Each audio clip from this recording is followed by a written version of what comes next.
দুদিন আগে এই শোকেসটা এসছে, তো এই শোকেসটা রং করবো আবার নতুন করে। তো অনেক জায়গায় রাস্টিং আছে, যেরকম এই যে জায়গাটা জং খেয়ে নষ্ট হয়ে গেছে, এরকম অনেক জায়গায় জং আছে। তো সেই জংগুলো ঘষে নতুন করে পুটিং করে প্রাইমার করে আবার রং করব। তো চলুন দেরি না করে এই কাজের দিকে এগোনো যাক।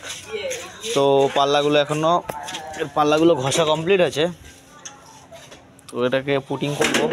এটা এখন প্রাইমার হবে, তারপরে পুটিং হবে, তারপরে রং হবে। না করে চলুন।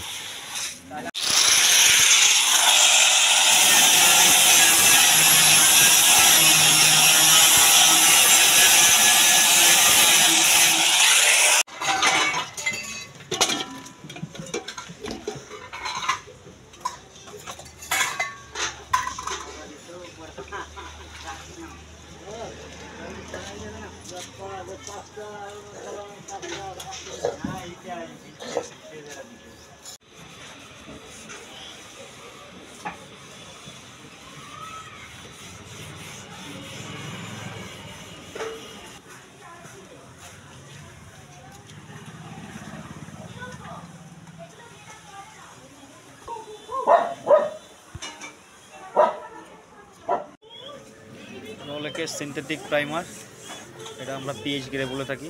তো পুটিং করার ফার্স্ট উপকরণ হচ্ছে পিএইচ গ্রে, এরপরে আছে চক পাউডার। চক পাউডারটা এর সাথে মেশানো হয়, তো গাঢ় মোটার ব্যাপার থাকে, তো তার জন্য তার পিন্টেল ইউজ করা হয়। বাকি কাজটা